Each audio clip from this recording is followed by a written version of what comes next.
การมอบอุปกรณ์การศึกษาให้โรงเรียนบ้านหาดคีบเมืองง้อยแขวงหลวงพระบางในครั้งนี้จัดขึ้นเนื่องในโอกาสครบรอบ10 ปีของการเปิดผลิตไฟฟ้าเครื่องจักรหน่วยทำอิฐของบรรดาเขื่อนไฟฟ้าน้ำตกแบบคันใดตามลำน้ำอูให้เกียรติเข้าร่วมพิธีโดยท่านสุยซิ่งหยวนรองเลขาพรรคและประธานกรรมบาลบริษัท Power China Resort Limited พร้อมด้วยคณะอุปกรณ์การศึกษาที่บริษัทผลิตไฟฟ้าพลังน้ำอู่โรงเรียนประถมสมบูรณ์บ้านหาดคีบเมืองง้อยแขวงหลวงพระบางในครั้งนี้รวมมูลค่าทั้งหมด14 ล้านกีบเริ่มมีโรงเรียนพันมานี่ก็บ่เคยมีโรงเรียนที่งามเนาะโรงเรียนที่สมบูรณ์คืออันนี้เมื่อก่อนนั้นจะเป็นโรงเรียนที่ใหม่เนาะหลังจากเกี่ยวกับมีการพัฒนามีการโครงการเคลื่อนไฟฟ้าน้ำอู่ซ่องเนาะทีมงานของพวกพระเจ้าเนาะมันได้มาสร้างเคลื่อนอยู่บ้านฮักคีของเฮาเนาะจะได้มีการจัดสั้นยกย้ายเนาะจากโรงเรียนหลังเก่ามาเป็นโรงเรียนหลังใหม่เนาะเมื่อก่อนโรงเรียนนั้นจะบ่ค่อยดีเนาะกันปันได้เนาะที่ว่า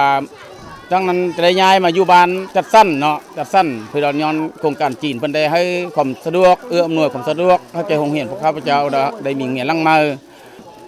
ถึงการศึกษาเนาะต้นเป็นอุปกรณ์เหมาะหรือว่าซื้อการเรียนการสอนต่างๆเนาะเพิ่นก็ได้มาแจ้งให้แก่โรงเรียนพวกข้าพเจ้านับแต่ว่าปืมบิ๊กต่างๆเรื่องการเสื้อผ้าและเครื่องแบบนักเรียนเพิ่นก็มาแจ้งให้เราเป็นอุปกรณ์รับใช้อยู่ห้องการต่างๆเนาะถ้าเทียบเข้าเมื่อก่อนปัจจุบันเช่นว่ามีอันคืบหน้าไล่กว่าอันเก่าเนาะที่ว่าดีไล่เนาะตามแผนครับข้าพเจ้ากระยักกออันนั้นเป็นกอดินบอกขึ้นประมาณ2-3 กอแล้วเราเอาตะนางยองแล้วก็รีดเนาะอันที่2ก็แม่นอิงใส่อุปกรณ์รับใช้ห้องการเป็นต้นเป็นว่าเครื่องปรินเตอร์หรือว่าเครื่องอัดเอกสารต่างๆบ่เนาะยักปักเอาเข้ามาเติมเพราะว่าโรงเรียนเฮาผ่านมาก็มีกับมันเพแล้วพวกเฮาก็บ่มีความสามารถที่ซื้อได้เทื่อย้อนว่าอิงใส่ทุนและงบประมาณของโรงเรียนบ่ค่อยมีรายเนาะมีความจำเป็นเพราะว่าเฮาเป็นโรงเรียนศูนย์เรียนกลุ่มจุดใจกลางต้องการจักได้มีเครื่องแบบทันสมัยเข้ามาจักเล็กจักน้อยเติมหันนะมีความรู้สึกดีใจหลายเพราะว่าบริษัทตัวนี้ก็เป็นบริษัทที่ใหญ่เนาะแล้วก็เป็นสาขาเขื่อนที่ใหญ่คือกันของประเทศลาวบริการเนาะเพิ่นดีหลายรวมไว้ถึงการเฮ็ดเวียกเนาะการอยู่การกินนั่นนะแล้วก็ผู้คนนี่ก็ดีทุกอย่างดีก็ดีที่รับผิดชอบเกี่ยวกับการที่ ATL เขาจะโทรมาแล้วเขาจะมีการครับ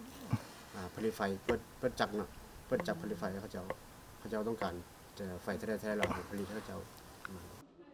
โอกาสนี้ทานอำนวยการโรงเรียนประถมบ้านหาดคีบได้แสดงความขอบใจต่อโครงการเขื่อนไฟฟ้าน้ำอู่2ที่ได้ให้การสนับสนุนโรงเรียนด้วยดีตลอดมา